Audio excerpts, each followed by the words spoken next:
अब ठाकुर जी 1 बरस के है गए। नंद बाबा सवेरे से ही अपने ठाकुर जी की सेवा अर्चना पूजा में लगे हैं। चतुर्भुज नारायण की सेवा करें। सेवा से निवृत्त है करके आज अपने नारायण भगवान से प्रार्थना कर रहे हैं कि हमारे लाला दोनों 1 वर्ष के रह गए, ठाकुर जी को नामकरण संस्कार हो और कोई श्रेष्ठ महापुरुष आकर के ठाकुर जी को नामकरण संस्कार करे। नंद बाबा मन में विचार कर रहे हैं कि अब लाला की सुंदर नामकरण संस्कार हो। गर्गाचार्य जी का आगमन। गर्गाचार्य जी जैसे आए, नंद बाबा गए और चरणन में जाके प्रणाम करी। बोले बाबा बड़ी कृपा, हे आचार्य प्रवर, आप हमारे वृंदावन में पधारे, हमारे ब्रज में पधारे, आप कृपा करके घर पधारो। गर्गाचार्य जी घर आए। तब नंद बाबा ने जिज्ञासा प्रकट करते हुए कही, आप यदि अनुग्रह करें तो हमारे घर में 2 छोटे छोटे बालक हैं, 1 वर्ष की उनकी आयु है, वे चली है, आप उनको नामकरण कर दो। गर्गाचार्य जी महाराज बोले, देखो आपके घर के बालकों के बारे में हम जानते हैं, पर हमने सुना कि आपने उनका करवट उत्सव भी मनाया था। नंद बाबा बोले, हम बोले इतने छोटे से भाव के उत्सव भी मनाओगे तो कंस को तो आप खुद ही न्योता दे रहे हो। तो बालक घर में प्रकट हुआ, थोड़ा उसको गोपनीय रखो, इतने सारे उत्सव मनाने की आवश्यकता नहीं है। कंस को आप एक प्रकार से स्वयं ही चुनौती दे रहे हैं कि भाई देखो ये नंद नंदन हमारे घर में ही शायद बाल कृष्ण प्रभु है, हमारे घर में ही शायद परब्रह्म है, वो तो ढूंढ ही रहा है कि उसका शत्रु कहाँ है, और उसी कारण से राक्षसों का आक्रमण होता है। नंद बाबा बोले, आप आज्ञा करो, क्या करें? बोले नामकरण हम करेंगे, पर नामकरण ऐसा हो कि पड़ोसी को भी नहीं पता चलना चाहिए। यशोदा मैया बोली, एक ही तो लाला हमारो, वाक्य उत्सव में सब आमे नाचे गामे, यही तो हमारा मन करे। तो गर्गाचार्य जी ने एक युक्ति बताई। युक्ति बताते हुए बोले, भैया एक उपाय है। बोले क्या? बोले अभी तक आपके यहाँ लाखों ब्रजवासी आयो करते, अब की बार एक काम करो, तुम्हारे घर में 9 लाख गैया हैं, गैयान को उत्सव मना दो, गैयान के बीच में नामकरण करो। आपकी इच्छा रहे ना कि खूब लोग आवे, तो यहाँ पर गैयान को भंडारो करियो, कोई बाहर के लोगों को मत करो, गौशाला में लाला को नामकरण होना चाहिए। गर्गाचार्य जी ने कहा, कल करेंगे हम नामकरण। भैया आज रात्रि यहीं रुकेंगे। भैया बोली, आपकी सेवा में कोई कहाँ व्यवस्था करनी बताओ।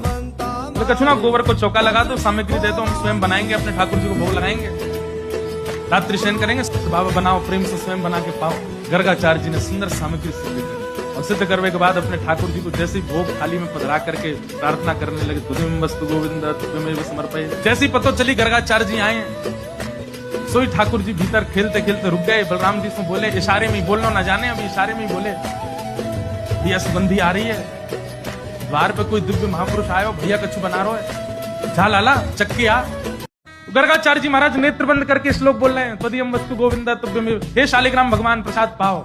इतने में ठाकुर जी आए, भीतर सुन करके आए और शालिग्राम भगवान के आगे से एक खीर की सामग्री उठाई, प्रेम से मान। गर्गाचार्य जी के जैसे नेत्र खुले, साधना पूरी भई, जय हो मेरे गोपाल जी। जैसे ही नेत्र खोल के सामने देखी, महाराज यहाँ तो छोटे से भगत बैठे हैं और गोदी में लिए खीर पूरी लगा रहे हैं, नाक पे लग रही है, मुंह पे लग रही है, सबरी फैल रही है वस्त्रन पे, और प्रेम से जीव निकार निकार के चाट रहे हैं।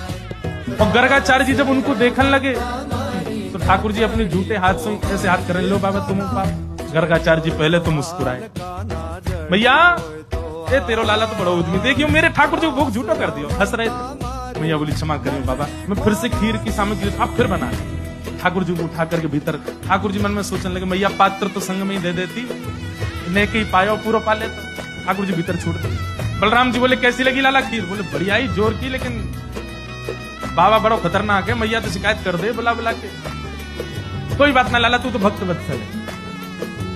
अब दूसरी बार खीर बनाई, फिर से भोग लगा। जय हो ठाकुर जी, क्षमा करियो, छोटे बालक ने आपको भोग झूठो कर दिया, अब के पाओ। स्वदीयम वस्तु गोविंद। ताऊ दादा देख ले, फिर बुला रहा हूं मैं। लाला तू चलो जा। बोले जाने मैया को बुलाया, तो बोले मैया बुलावे तो तू पूतना वाले हाथ दिखाई दियो। ना ना, पूतना वाले हाथ तो ना दिखाऊंगा, मेरा नामकरण करवे आयो है। ठाकुर बात तो ठाके मान लगे।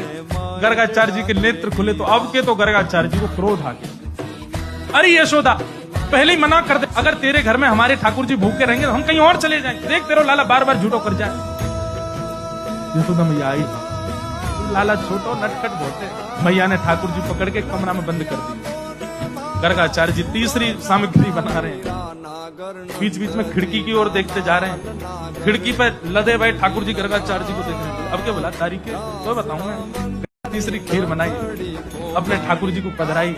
जय जय, अब की बार नहीं आवे, वो बालक कमरा में, आप तो प्रेम से पाओ। हे शालिग्राम भगवान, समर्पय।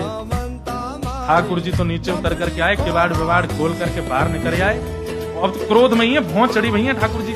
थाल में से खीर को पात्र उठा के गोद में बैठ गए और अब तो आवाज कर करके खाने लगे कि इनकी आंख खुले। और जैसे ही पान लगे, गर्गाचार्य जी ने पकड़वे के काजे, समझ गए बोले बालक आ गया।